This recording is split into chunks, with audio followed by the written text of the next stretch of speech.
Do you have like any inspirations like out of boxing? Things mate, you used to listen to Bob Marley, didn't you? Yeah, I still listen to him. Like he's still probably one my favourite artist. You know what? Like the older I've got, the more I start to know, the more like my family comes into play, like my friends and stuff. Like I know, especially because I don't go out, I don't drink, I don't do anything. Literally, it's my family and friends. But yeah, like I definitely want to be a world champion. Yeah, that is my like ultimate aim. But like to get sort of in like the boxing world, for everyone to know who I am, like that'd be more than enough for me. Like, yeah. My aim, my goal, and my dream is to become a world champion, and I think I can do it all the way.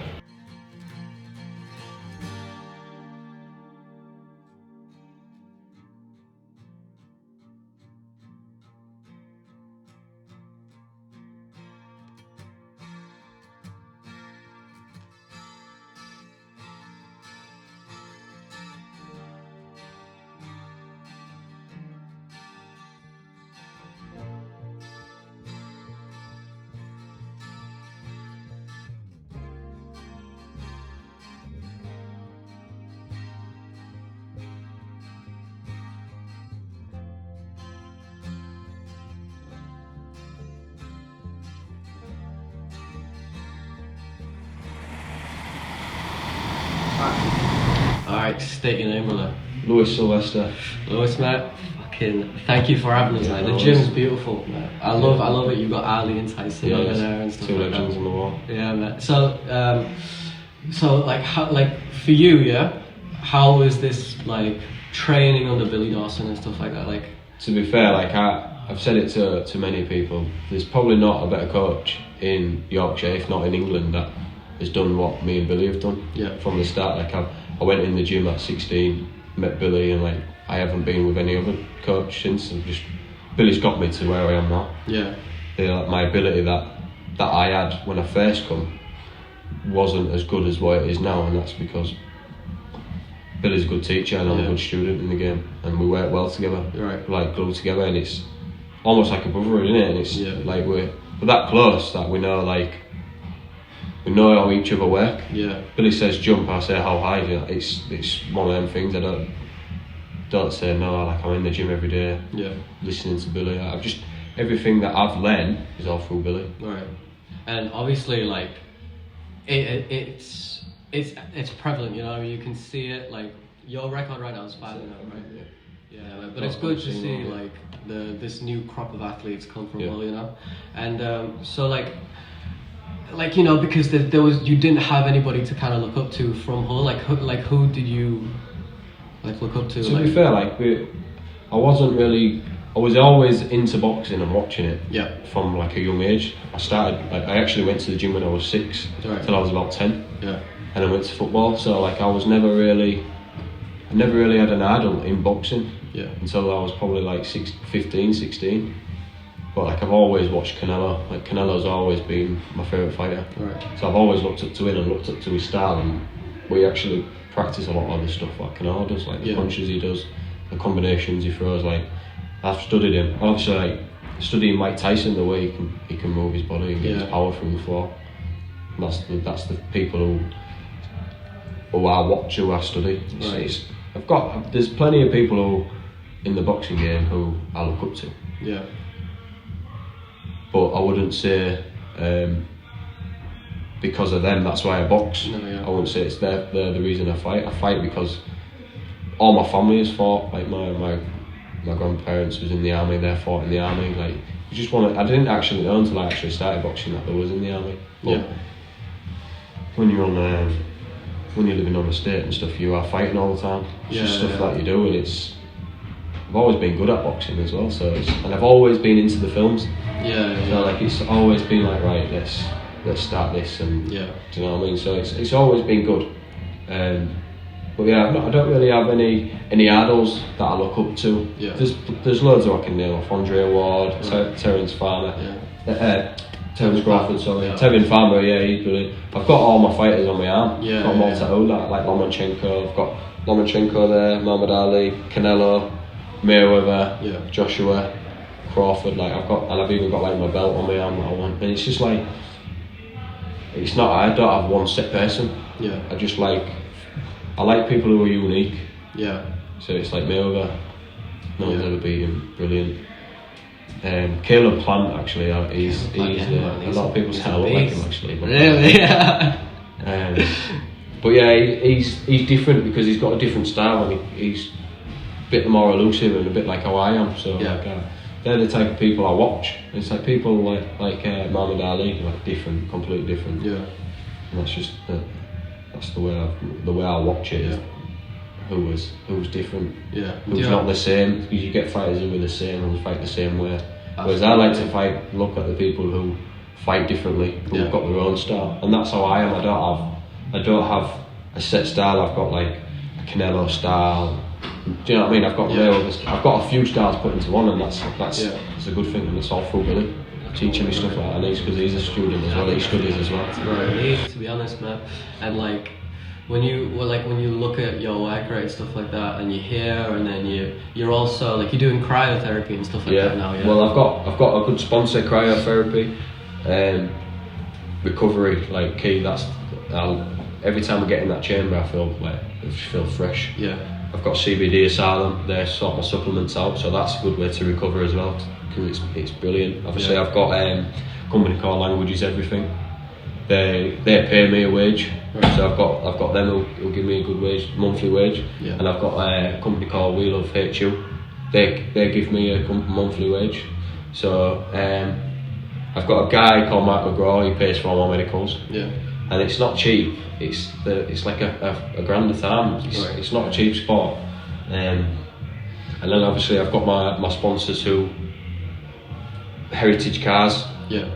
They've come on board, and the guy who actually owns that now, he sponsored me from being an amateur. Yeah. He was my first sponsor, so I've had him. And then I've obviously got my sponsors who pay me per fight. Yeah. So some people give me some money towards like my diet, so I can eat properly.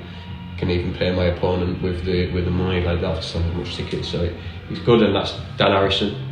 I've got Campbell Electrical. Like there's a few of them, and without them, I couldn't do this because you can't. There's a lot of fighters who haven't made it full time. Yeah.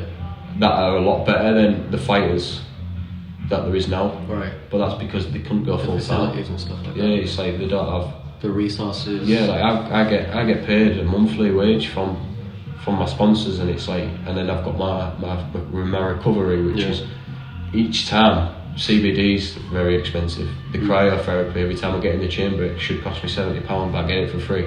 Yeah. I get my B12 injections from them, and it's all free. Yeah. So for them to do that, it's full time, and that's where I can put the effort in. Yeah. So then that's where it counts.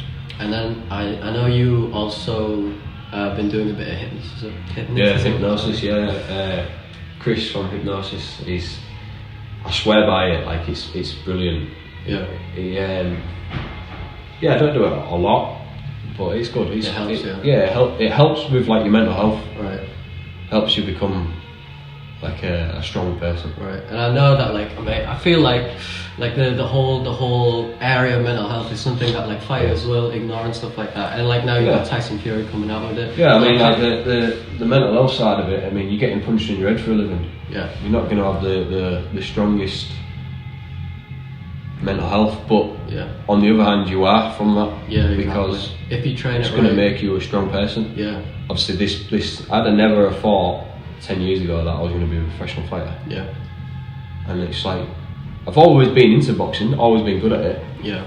But like actually having it as a career. Yeah, and it's like there is a lot of mental health out there. Yeah. And how would you say that this hypnosis has helped you, like in brilliant. It's examples? Like, it's like for my training. Yeah. I want to be a stronger puncher. Yeah. And then from my hypnosis, I've managed to stop my opponent. Right. So that's just one example. Things that happen in the family. Right. So like tragedies that have happened like in the past, and it's like really got to me.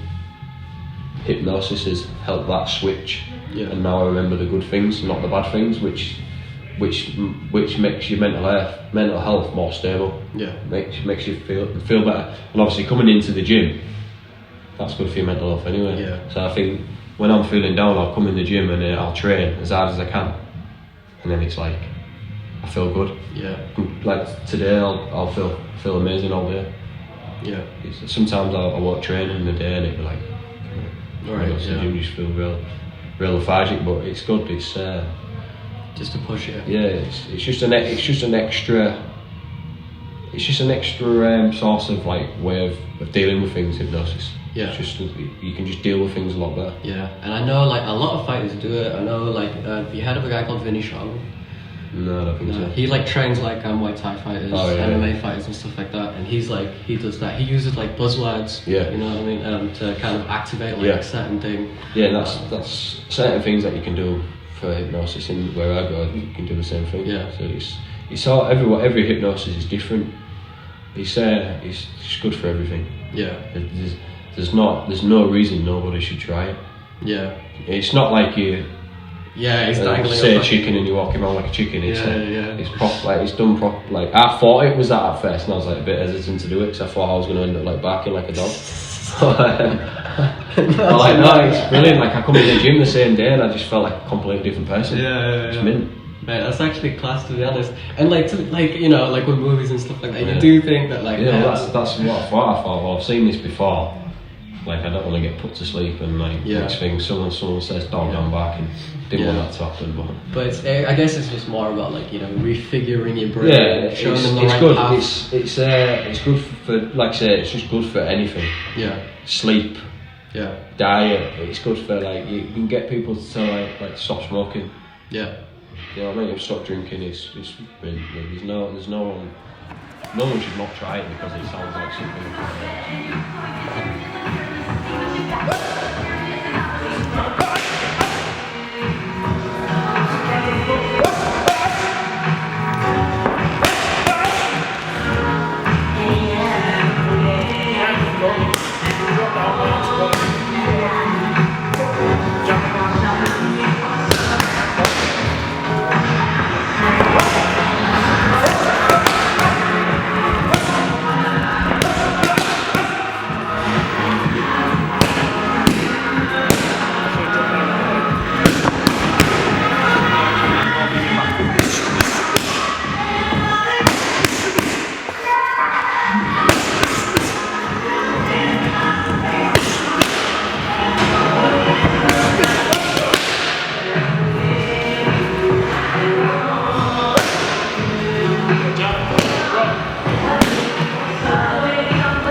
When I stalked your Instagram a little bit, so I'm just gonna need you to, I'm gonna show you some photos, and I just want you to talk about it more in depth, Yeah. So the first one is Freddie Roach. you and Freddie Roach. Yeah. So this was actually quite a mad story. So Tommy Coyle had a fight in Boston. Right.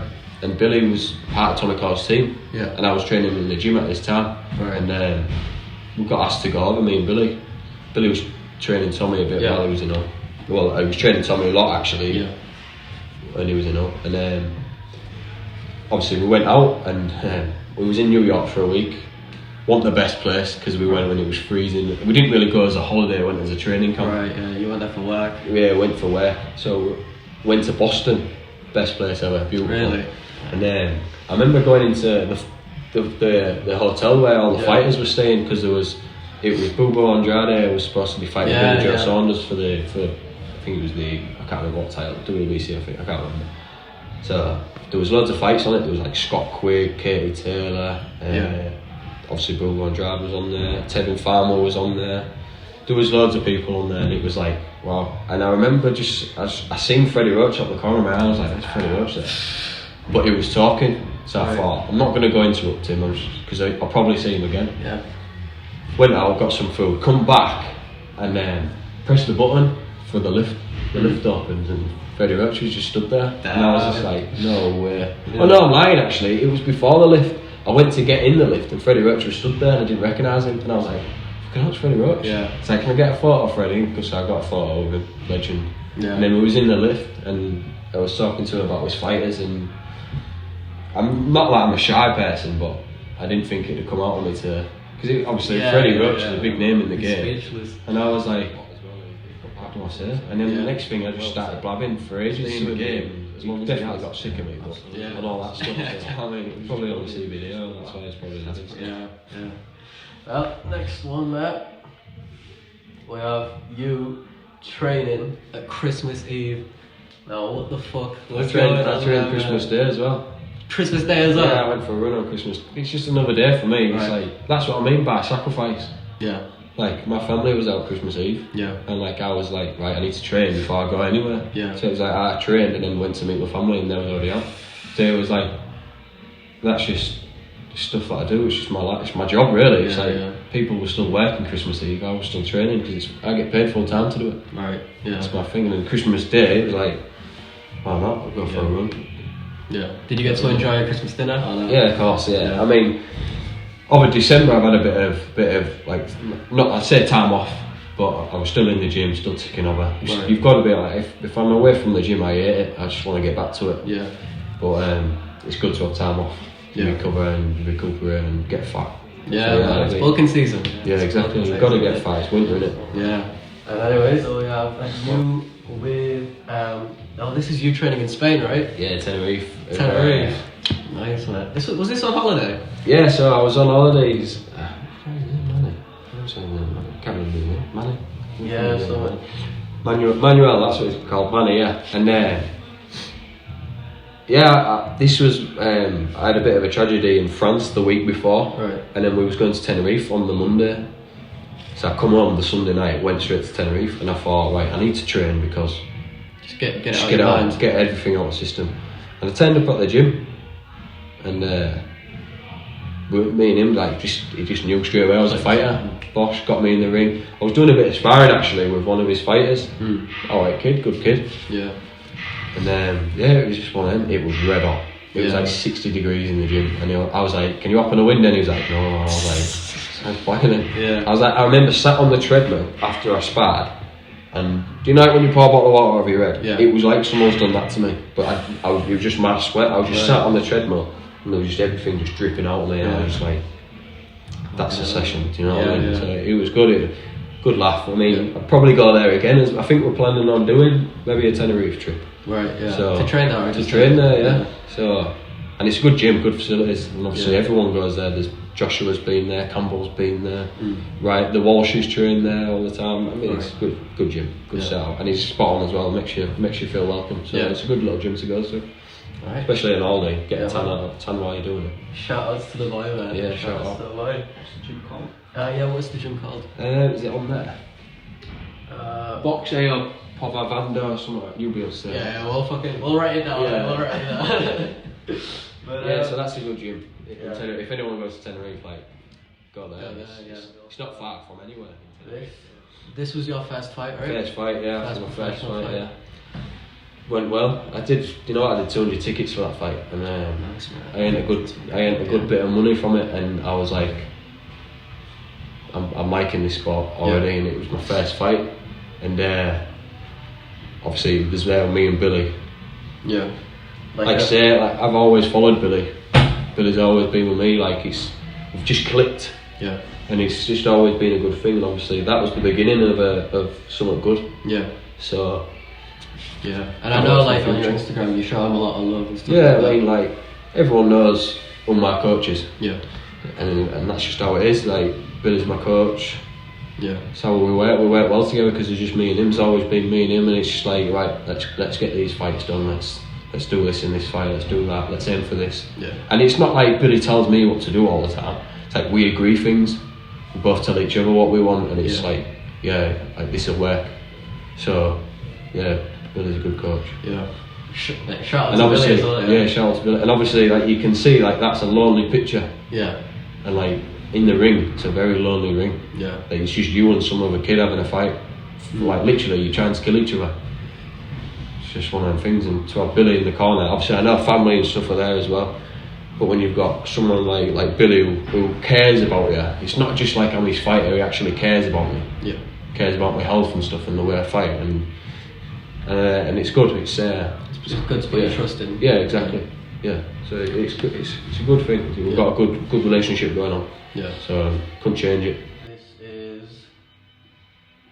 This is from Canelo's Instagram, man. Yeah.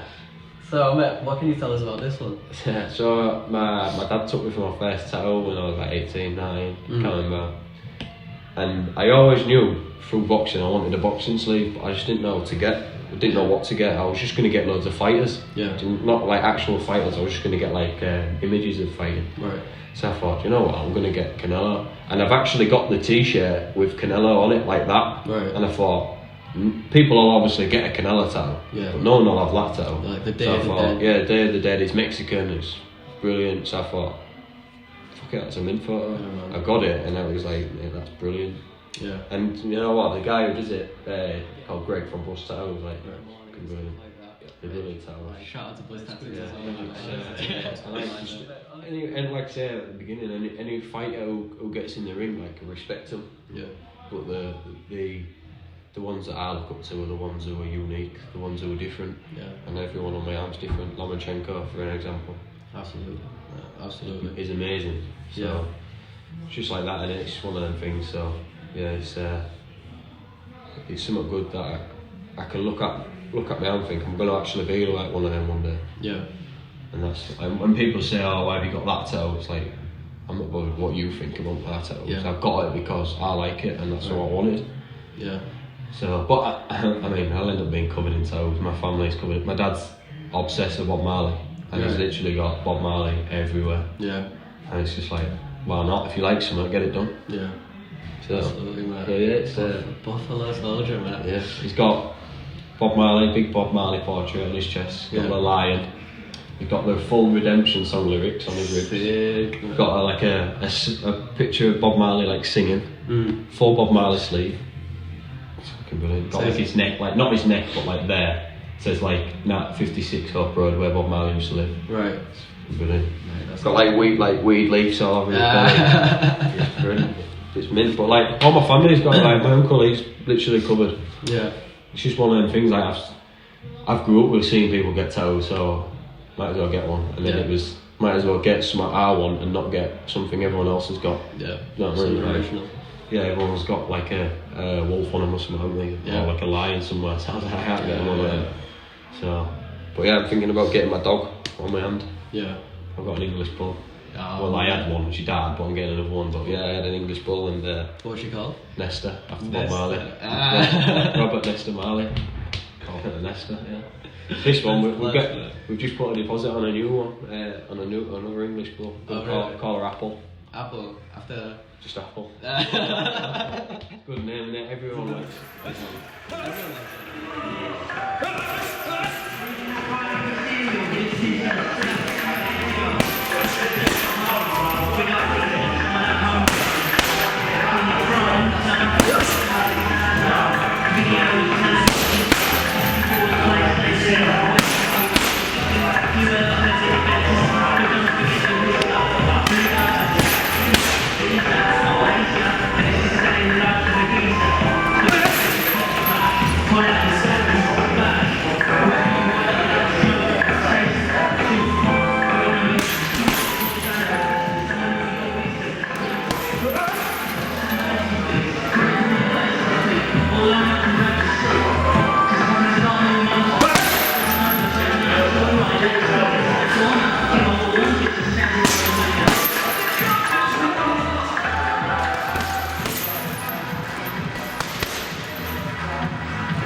you had a dream and you decided to properly graft for it, you know. Yeah.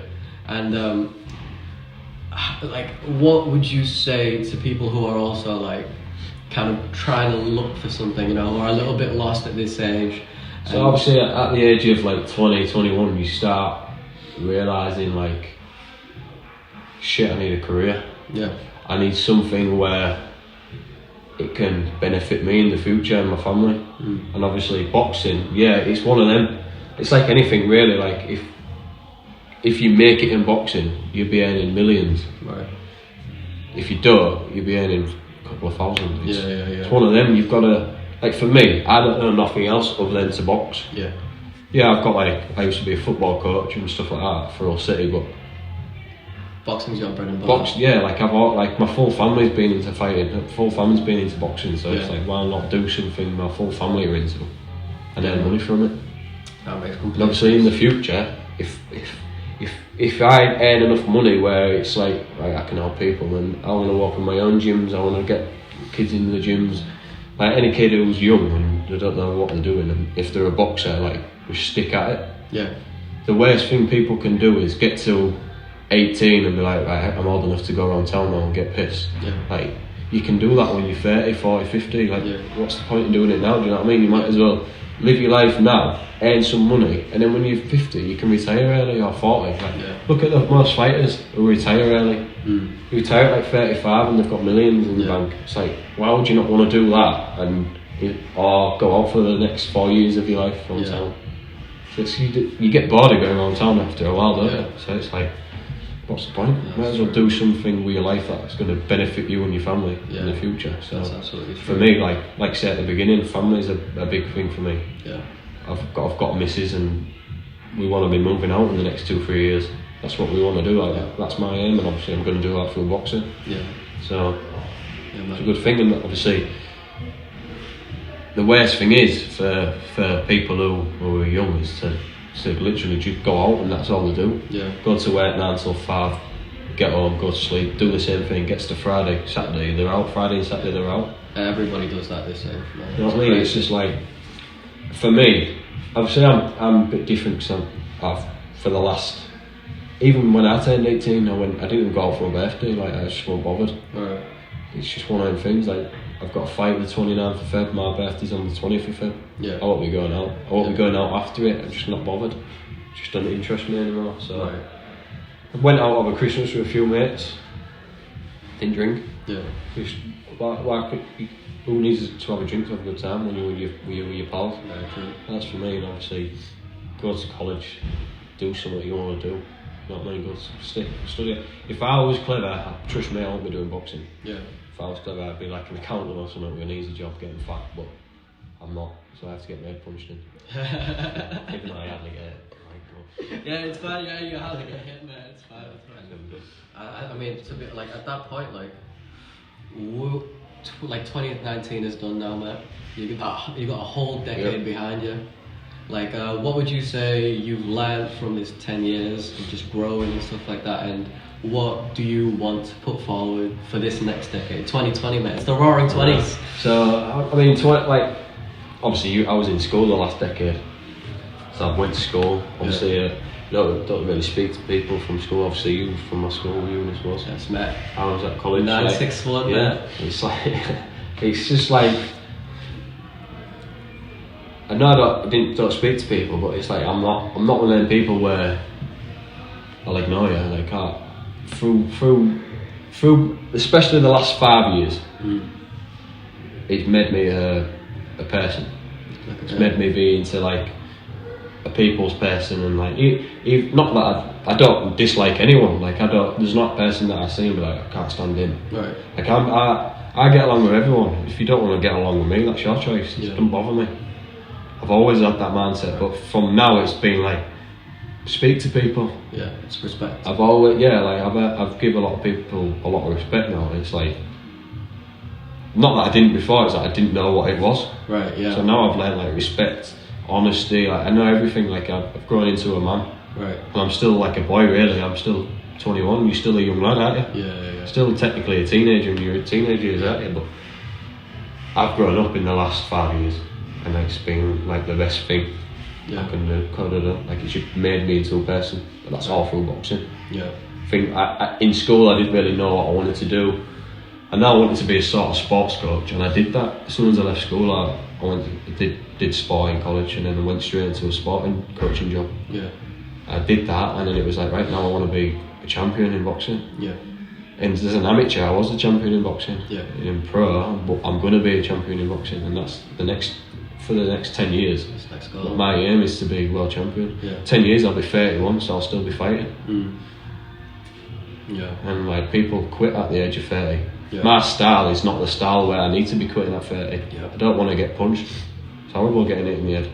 Yeah. If you can help it, don't. Yeah. I know, if it's like going through and not getting wet, you're going to get punched in the head in boxing, but it's just one of the things. Yeah, it's true. My aim is to sort of be like 35. Yeah. And still be fighting. Right. At a decent level. Look at Donaire. Yeah, mate. 37, 38. Yeah. Has he just retired now? I actually don't know what he's doing with his life right now. I think he hasn't. 2020 is upon us, mate. So, like, what have you got planned? Any upcoming fights? I think I've got 3 in the pipeline at the minute. I've got 29th of Feb at the Bonus Arena. That'll be a good show again. Yeah. Fought there before. That was a good turnout. So if you want a ticket, let us know. I